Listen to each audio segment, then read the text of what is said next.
Стратегийн 15 орд газрыг өөртөө нэгтгэсэн төрийн Чингэрдэнэс MGL компани эзэмшлийн хязгаар холбогдох хуулинд тодорхойгүй тусгагдсныг гишүүд онцолж байна. Тиймээс цаашид компани нэрийн дор төрийн эзэмшлэн гэх хичнээн компани багтах тооцоод нарийн гарах шаардлагатай байгааг анхаарууллаа. Өмнө нь улсын хэмжээнд нийтдээ хичнээн төрийн эзэмшлийн компани байгааг тоолох тоолгын ажлыг эхлүүлэхийг засгийн газраас өөргөдөж байж, учир нь стратегийн томоохон орд газруудыг эдийн засгийн эргэлтэнд оруулах том зорилттой хэрэгжүүлэхийн тулд төр өөрийн өмчийн компаниараа дамжуулан хичнээн компанийн үйл ажиллагаанд хяналт тавих нарийн тогтоох гэсний хэрэг.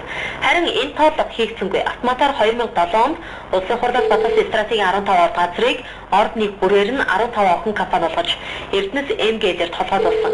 Харин толгой компани охин компани хоорондын уялдаа хамаарал салбарын хуулиудад бас л зөрчилдөөтэй тусгагдсан байдлаас шалтгаалаад ойлголтын олон зүрх үүсч байгааг Эрдэнэс MGL компани удирдлагууд мэдэгдэж байна.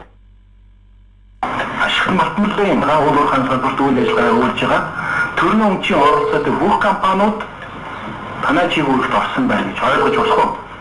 4 жилийн өмнө нэг удаагийн тооллого хийгээд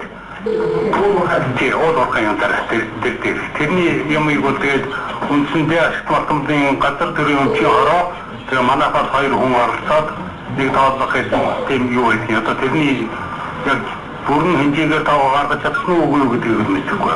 Нөгөөх тэр одоо үйл ажиллагаа зөвлөгөө үйлчлэгээний хувьд бол тэр нь тухайдаа манай үндсэн стратегийн ордуудын ашиглалтын болон хайгуулын дэвтэр гэж байгаа зөвлөгөө үйл ажиллагаа нь тэр нь чиглэж одоо бизнесийн боломж нь тэр өргөн хүрээтэй тусгагдсан байгаамаа гэдэг юм.